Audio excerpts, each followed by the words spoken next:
Good evening and welcome to the Coon Rapids City Council meeting for Tuesday, October 19th, 2021. If you could please rise and join us for the pledge. I pledge allegiance to the flag of the United States of America and to the republic for which it stands, one nation under God, indivisible, with liberty and justice for all. Please call the roll. Councilmember Griscoviac. Here. Councilmember Rayrauer. Here. Councilmember Geisler. Here. Councilmember Johnson. Here. Councilmember Carlson. Here. Mayor Cook. Here. Thank you. Next is to adopt this evening's agenda. I'll move adoption of the agenda. Second. Motion by Johnson, second by Carlson. Any discussion or corrections? Hearing none, all in favor signify by saying aye. Aye. Aye. Opposed? And the agenda is adopted. And we have two items on this evening's agenda under proclamations and presentations. And the very first one, we'll welcome Fire Chief John Piper up to the ambo there. Thank you, Mayor. Tonight, it's my honor, Mayor, Council, City staff, and citizens of Coon Rapids. As Fire Chief, I'd like to take the opportunity this evening to introduce to you two of our newest career firefighters. The fire department takes great pride in the service we provide to the citizens of Coon Rapids. Our mission statement. The mission of the Coon Rapids Fire Department is to provide efficient services designed to protect the lives and property from adverse effects of fire, medical emergencies, or exposure to dangerous conditions. We pursue this mission with determination and resolve, with emphasis on dedication, compassion, and constant improvement. To accomplish this mission, we need trained, dedicated, and compassionate personnel. With that said, it is my distinct pleasure to introduce you to Eric Johnson. Come on up, please. And Ryan McAlpine. We'll start with Eric. Eric was born and raised in Coon Rapids. After high school, he joined the U.S. Army, where he was an intelligence analyst. His education includes Firefighter 1, Firefighter 2, Emergency Medical Technician, and a degree in accounting from Hamline University. Eric comes from a family of public service. His dad is a retired battalion chief for Coon Rapids Fire. His uncle retired from St. Paul, and his mother is an RN at the VA Medical Center. He is set to marry his fiancée, Allie, in April of next year. Eric has been a paid-on-call firefighter in Coon Rapids since 2016. Eric, you have been chosen and trained to be a firefighter for this organization. In addition to responding to emergencies, your duties are many. As a firefighter, you are responsible to maintain your knowledge, skills, and physical abilities. You're also responsible to provide quality service to our customers. It will be your duty to respond whenever called. Your chiefs, your crew, and the community rely on your abilities and professionalism in the performance of your role as firefighter. I know you will provide many years of excellent service to our city, the community you've always called home. Okay, now, Ryan will talk about Ryan. Ryan has been a resident of Coon Rapids for 18 years. He grew up in Dayton and graduated from Elk River High School in 1997. He then attended North Dakota State University and graduated in 2002 with a degree in landscape architecture. His fire education includes Firefighter 1, Firefighter 2, and Emergency Medical Technician. Ryan has been married to Teresa for 17 years, and they have 3 wonderful children. Summer is 15, Dakota 11, and Kieran 7. Ryan owns and operates McAlpine Landscapes and runs his business locally for the past 8 years here in Coon Rapids. Ryan has been active in the community, including 14 years on the Park and Rec Commission, volunteering at Epiphany Catholic Church and school, soccer coach for Coon Rapids United Soccer, and has been a paid-on-call firefighter in Coon Rapids since 2015. Ryan, you have been chosen and trained to be a firefighter for this organization. In addition to responding to emergencies, your duties are many. As a firefighter, you're responsible to maintain your knowledge, skills, and physical abilities. You're also responsible to provide quality service to our customers. It will be your duty to respond whenever called. Your chiefs, your crew, and the community rely on your abilities and professionalism in the performance of your role as firefighter. I know you'll provide many years of excellent service to our city, the community you've always called home. So, now we'll start with Eric. So that said, we'll now have the formal pinning of Eric's badge, number 82, followed by him swearing an oath of office performed by Mayor Jerry Cook. So I would like to introduce you to Eric's fiancee, Allie, as the person he selected to pin his badge. Come on right up here.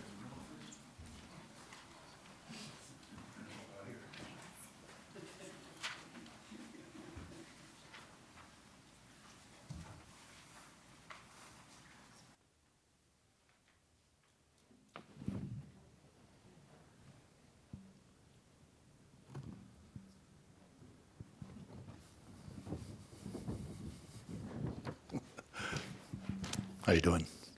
Good. Hi, Tom. Eric, if you would raise your right hand, and then I'm going to hold this over here, and I'm going to break this down into small little things that we can each work with, okay? I, Eric Johnson, I, Eric Johnson, do solemnly swear do solemnly swear that I will support the policies and procedures that I will support the policies and procedures of the Coon Rapids Fire Department. of the Coon Rapids Fire Department.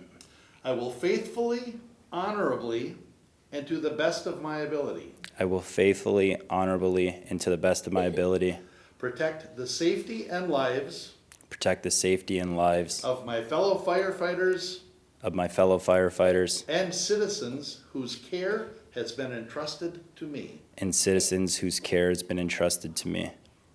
Perfect. Congratulations. Thank you.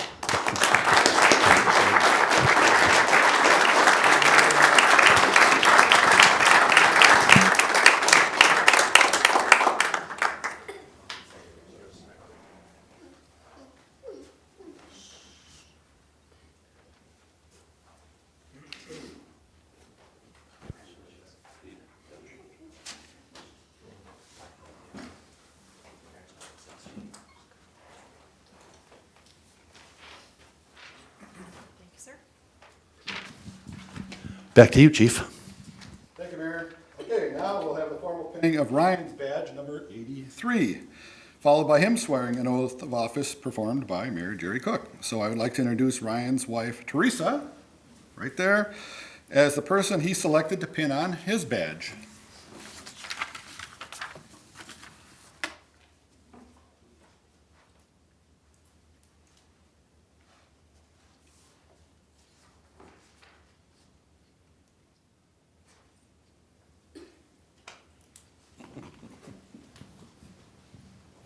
Yeah, Ryan. Were those phrasings long enough, or were those too long, do you think? No, it worked out okay, all right. Right hand, here we go. I, Ryan McAlpine, I, Ryan McAlpine, do solemnly swear do solemnly swear that I will support the policies and procedures that I will support the policies and procedures of the Coon Rapids Fire Department. of the Coon Rapids Fire Department. I will faithfully, honorably, and to the best of my ability I will faithfully, honorably, and to the best of my abilities protect the safety and lives of my fellow firefighters protect the safety and lives of my fellow firefighters and citizens whose care has been entrusted to me. and citizens whose care have been entrusted to me. Perfect. Congratulations.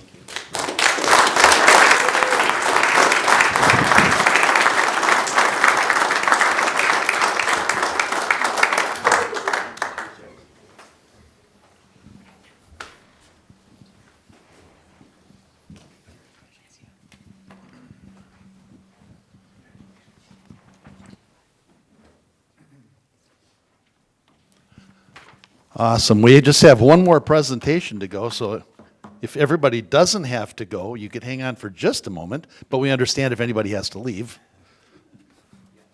Because the next item, all right, now that I'm back here, the next item on our agenda this evening is to recognize the North Star Lions Club. If we could have the folks from the North Star Lions come up to the front of the dais here, I will meet you out front. Coon Rapids is so blessed. We have so many wonderful organizations, from the firefighters. What do you call the group that? The Relief Association. Thank you. The Relief Association, the Rotary Club, the other Coon Rapids Lions Club. We have The women of today, we have just so many organizations and club in town, and today is a special day. We're going to recognize one particular group, and I'm going to come around there.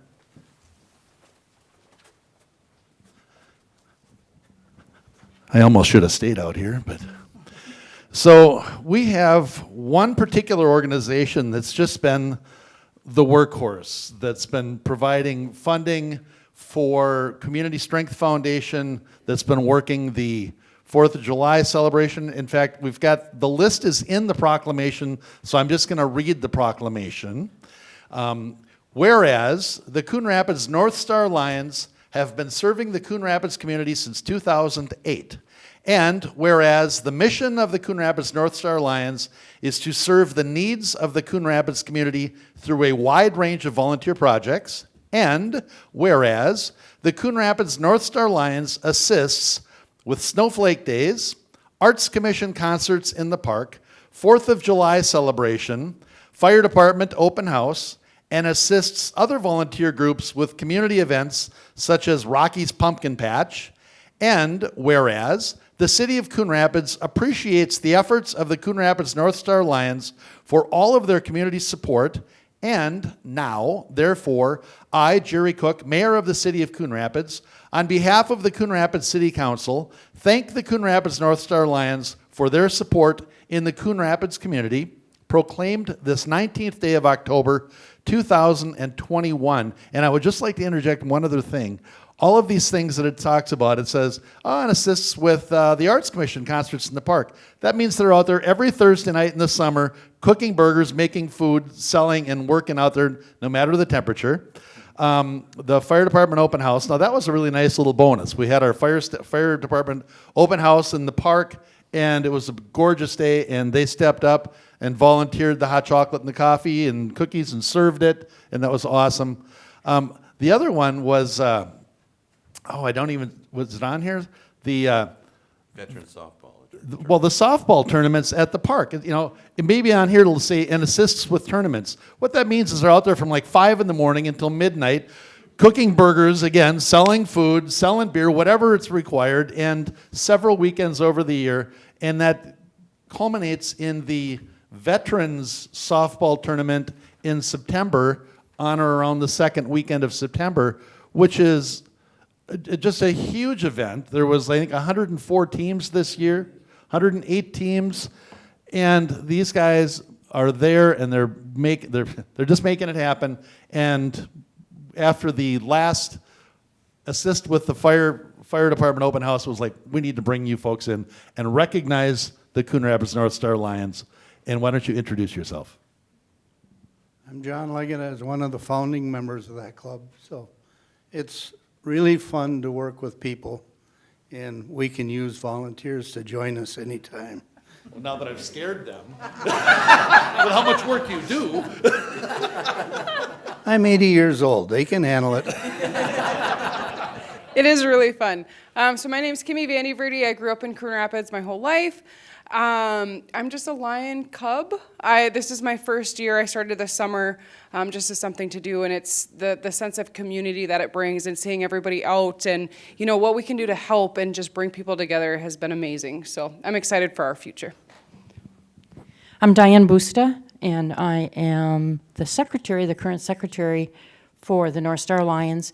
And I just want to say to everyone, we are so appreciative of given the opportunity to run that concession stand at Sand Creek. A few of us put in thousands of hours a year, doing all of these events. But what an honor it is to be able to do that stuff, give back to the community. We give a percentage back of our sales to all the organizations that use Sand Creek. We give money, like the mayor said, to the foundation. And it's just a real honor for us to be able to go out and do that. And that's our motto. We serve. That's what we as Lions do. And we really enjoy supporting the community. And some of our most fun partnerships have been with the Coon Rapids Fire Department. So we really enjoy it and happy for what we do and most appreciative of the recognition. It's nice to get that once in a while. While you still have the mic, would you just let them know about Saturdays, the pumpkin patch, right? Yes, so it's our I think it's actually our second because we had, or third, we had a dumbed down one last year.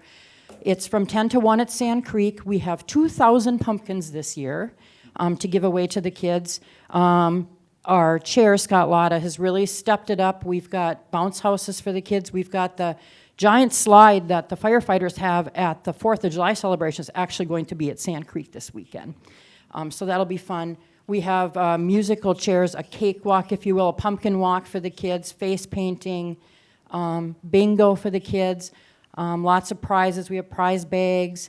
And the concession stand, we will be running the concession stand, and we have a hot dog special, hot dog chips and a water for $2 or $3, I think it is. Plus, we'll be selling other things. And also, youth organizations and other organizations from the city will have booths set up. This was designed to, the pumpkin patch was originally designed to allow youth organizations to get the word out and bring more kids, community kids, into their ranks. So there's 15 or 18 booths right now that'll be set up with lots of information and thousands of dollars worth of candy that we bought. So we hope the whole community comes out. There's lots going on, and we hope to see everybody. Thanks, Diane. I'll give that to you, and thank you very much. Thank you.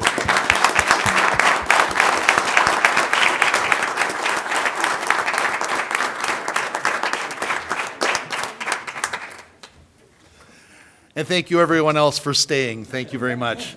Have a good night now. Congratulations, Ryan. Congratulations, Eric. Bye, Tom.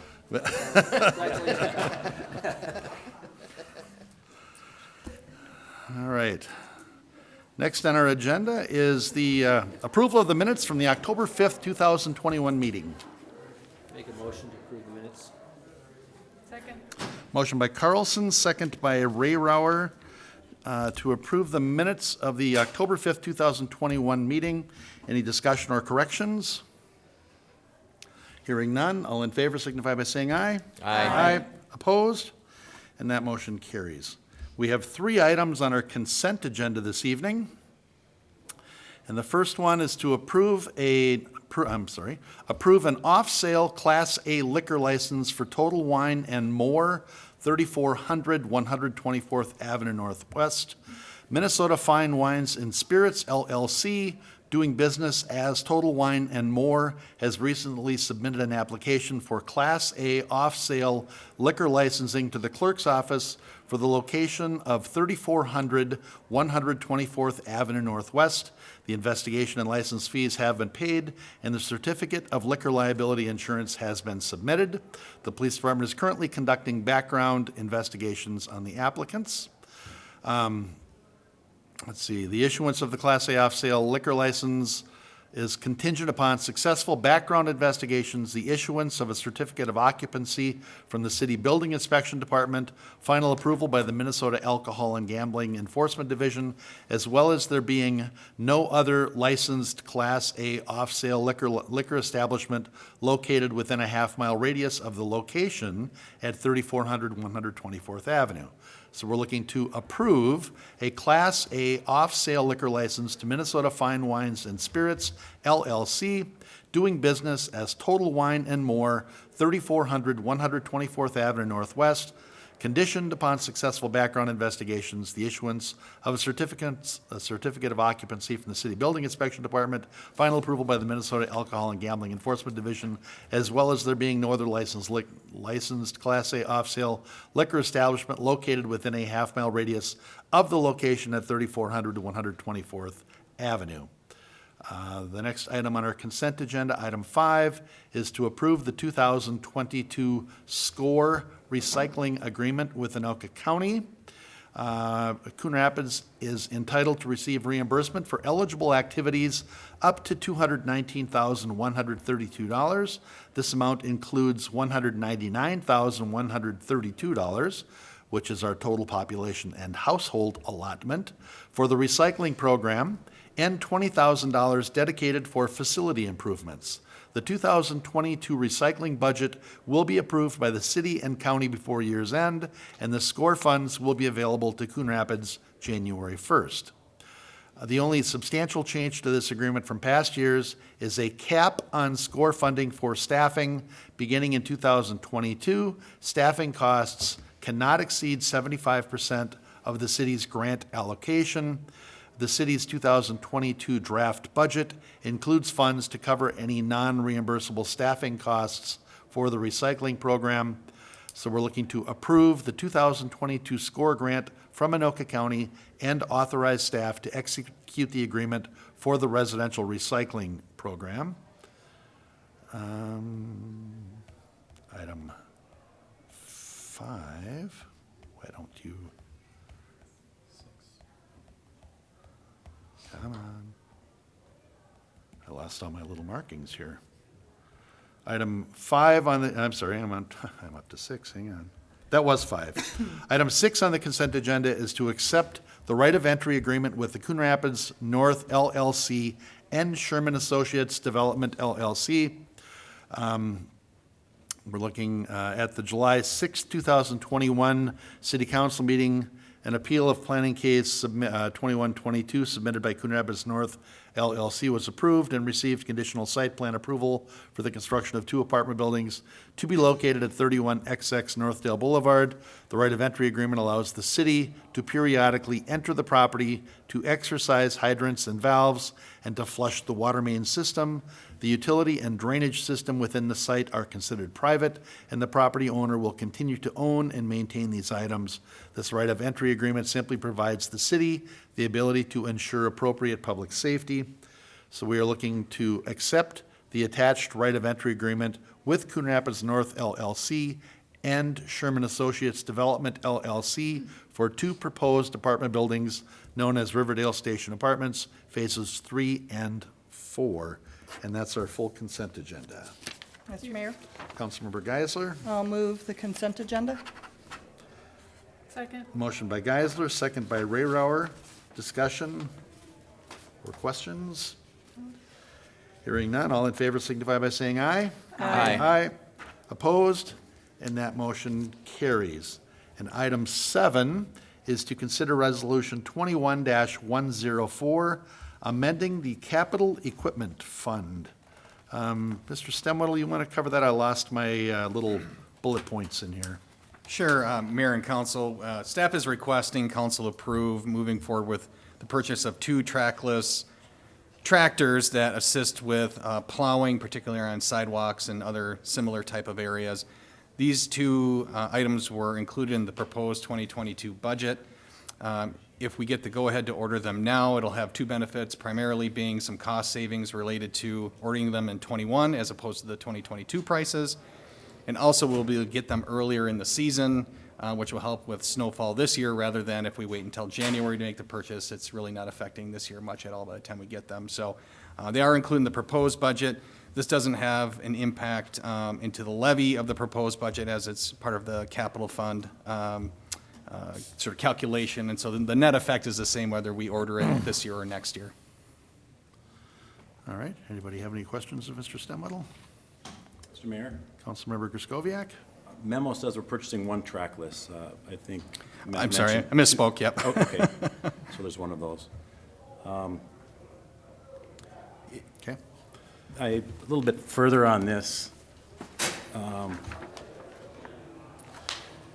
I'm just wondering why we're doing this if it's in the 2022 budget and why we're doing it today. Did the existing equipment fail early? I know that we've been planning to get this in 2022. So. Yep, Mayor, Council, I think the biggest, 2 concerns are, 1, we'll save about $10,000 to $15,000 on the 2 pieces of equipment. I misspoke, I should have said. 1 tractor, but then there's the attachment piece. So we'll save real dollars if we order it this year. Otherwise, we're subject to their 2022 pricing if we wait until next year. And the second piece is just to get it earlier in the timeline. We can order this week, and we'll have it before the end of the year, as opposed to waiting until January to make the order, in which case we probably get it sometime in February, maybe early March. And at that point, it's not really helping us out for this snowfall season. So the hope is to help this snowfall season and to save those dollars. All right. Any other questions? Your Honor. Councilmember Johnson, I'll move adoption of resolution number 21-104, amending the 2021 capital equipment fund for the purchase of a replacement sidewalk tractor with the attachments. I'll second. motion by Johnson, second by Carlson. Any discussion? Mr. Mayor, Further, Councilmember Griscoviac? just for clarity, you mentioned that that would have no impact on the 2022 budget, or maybe you didn't say budget, but the 2022 levy. How can we take $182,000 out of the 22 budget and have it and not affect it? Yep, Mayor, Council, so the capital equipment fund has a fund balance, and so we'd pay for this piece of equipment out of that fund balance. The levy next year would replace the amount of additional fund balance we used this year, so it's kind of an in and out. The timing is just a little earlier. It's really the same, again, net effect that would happen in 2022 with the, without the extra cost associated with it. Okay. Well, and if that's the case, then that makes sense to save $10,000 or $15,000 on the equipment. All right. Any other discussion? Hearing none, all in favor signify by saying aye. Aye. Opposed? And that motion carries. Is anybody here to address council for open mic this evening? All right. And I don't have any reports on previous open mics, so we are up to other business. Mr. Stemwell, you got your hand up already. Mayor, Council, I wanted to make note that the request for the continuation of the water emergency was not on your agenda last night as we anticipated a couple of weeks ago when we last extended it. So officially, at the end of today, the additional rules around the water emergency will cease, and so tomorrow there will be no additional rules on no water emergency. Obviously, it coincides well with sort of the end of the irrigating season. The DNR has now sort of pulled back to more of a monitoring stage with regard to the drought. So at this point, we're in the clear. Obviously, it's something that we'll continue to monitor into 2022 and beyond, if necessary, as directed by the Minnesota Department of Natural Resources. All right, thank you. As Diane mentioned, Community Strength Foundation is sponsoring Rocky's Pumpkin Patch Saturday at Sand Creek Park, and that should be a really big event for the residents. I believe that was 10 to 10 to 1? All right, We need 2,000 kids to get rid of 2,000 pumpkins. yeah, perfect. So, I like the challenge. yeah. And then, you know, I'm gonna let Police Chief Wise give us a couple updates, things going on. And I'm gonna look for the Springbrook information, because I know 85th Avenue is gonna be closed on the 23rd, so. Chief Wise. Thank you, Mr. Mayor, Council.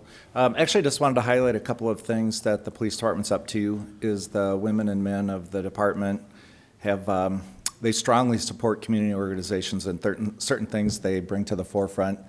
And the two I'd like to highlight is, one, you'll notice I'm wearing a pink badge. Many of the officers are wearing pink badges. They purchased them themselves. They're wearing them this month as part of Breast Cancer Awareness Month, which was October 1st through the 31st. And as a part of that, the messaging is always from the officers to encourage others to donate to that cause to try to stamp out breast cancer. The second one I wanted to highlight is that anyone who passes by City Hall will notice that it's illuminated in purple. Sort of simultaneously, we are part of the national recognition for domestic violence awareness. And the idea behind that is just to spotlight that domestic violence is everywhere and that it's something that we need to address, and it can't just be a silent thing that happens that nobody responds to. So our officers take domestic violence very seriously, and our city supports domestic violence awareness. And again, if somebody is so inclined, please support domestic violence organizations such as Alexandra House, which is a city that we in the, which is a service we in the city of Coon Rapids have used for a long time and does a great job supporting women who are in violent situations. And then the last thing I'd like to highlight is this Saturday is National Drug Take Back Day. Those happen periodically, and we like to highlight those because it's a great reminder for people to check their medicine cabinets and to get rid of unused or unneeded medications. And the police department always takes medications. We have a drop box at the police department, and people can come during regular business hours, but this Saturday is a special event Again, it's nationally advertised, and if somebody wants to get rid of some medication, please bring it to the police department. We dispose of it by bringing it to a 3M incinerator where it's incinerated so it's safely disposed of. Please do not flush it, don't throw it in your trash, or any of those things. We want to get rid of it. That's it. That's the highlights for us. Thank you for answering a question that had gone unasked. I always wondered what they did with them, because I knew all those other disposal methods were not good. Yes. All right. The Pumpkin Night in the Park, and this is actually a Fridley event, but it goes down 85th Avenue, which borders between Fridley and Coon Rapids. And I noticed today that that road will be closed for a time on October 23rd.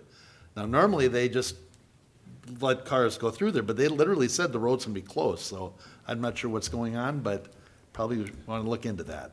Yes, Mayor Council, we can send out some additional detail as you were talking about. I was trying to pull up or find that, and I wasn't able to in the last minute, so we'll Yeah. have to send more information out and can put it on our website. Yeah, it's their big Pumpkin Night in the Park, October 23rd.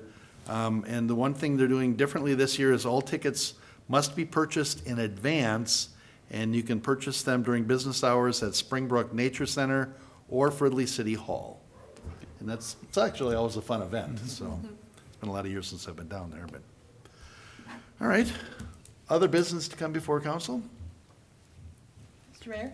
I was just Councilmember going to say, Geisler? out on the city website, there are a couple of things coming up.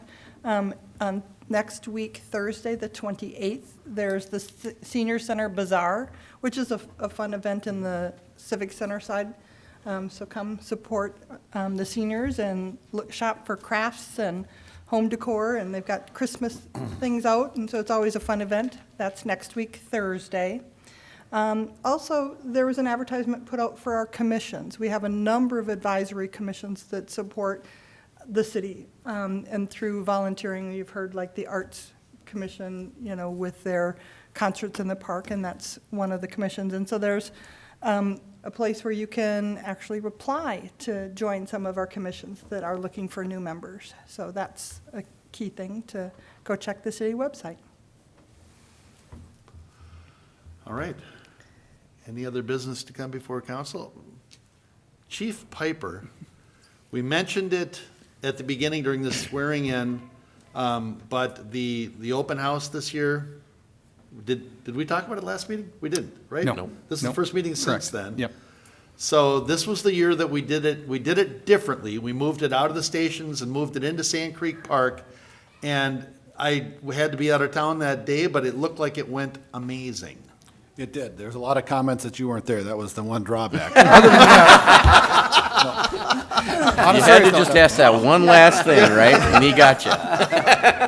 Mayor and council, it was a smashing success, and it was really worked out well because there's a lot of parking there. And from a fire department resource standpoint, we could have plenty of our personnel there to be able to show people the trucks and spray hoses and all that kind of stuff. And I mean, it all comes down to the weather, and that's what we'll have to have the discussion next year, is that clearly I've watched 40 of these now, and this one was amazing, but the weather is so big that if it rains, it becomes a washout there, and then we could maybe move to Station 2 or come up. We're going to talk about it. Yes, it was great. We had a lot of people, and yeah, I could go on and on, but it was great. Yeah. Yeah, excellent. Thank you, Chief. Yep. All right, any other business to come before council this evening? Nope, I'll move to adjourn. Second. Motion by Johnson, second by Geisler to adjourn. All in favor signify by saying aye. Aye. We're adjourned.